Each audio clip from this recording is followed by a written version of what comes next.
everyone expects us and hopes we'll fail.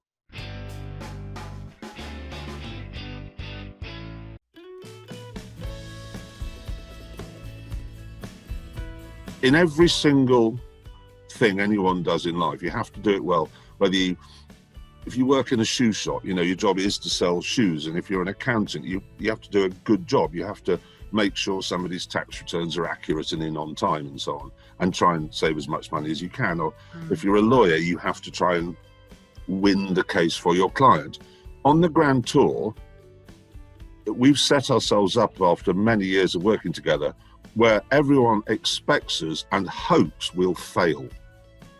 So we can actually stand there and go, we failed, which means you don't have to try, you don't have to be good at anything or try very hard. But you just think, well, if we've got to get the car across this river and it sinks, that's great television, and the viewer will go, oh my, look, they've sunk that car in that river. It's perfect. So we actually celebrate failure. I mean, the fact of the matter is, anyone who ever tries to do DIY, for example, at home, it always ends in a disaster. Always. Everyone can't do DIY. Oh, cooking. I mean, there are some people who can cook jolly well, but if ever I attempt to roast potatoes, it just doesn't work. And most people are used to people failing. And when they turn their television on and see three people on television who also fail, because every other programme they don't fail, they don't go over to someone and say, right, we're going over now to Parliament Square, and the reporter goes, I don't know, I haven't seen anything. I've only just got here, the bus was late.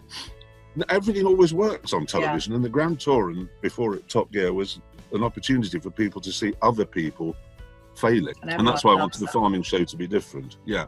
Farming, well, it is failing, but not because I haven't tried my hardest. But no, the farming programme is delightful. Same crews as we use on the Grand Tour, but an 8-part series on Amazon, Which it was timely because we couldn't have done it's the only thing that's been filmed, as far as I know, in the UK for the last, I think it's the only production that hasn't been stopped.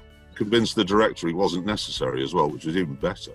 So that we need a cameraman, we need a sound recordist, and we need me, but I can't think that we need you particularly, Gav. So I managed to convince him to stay at home and watch Pornhub.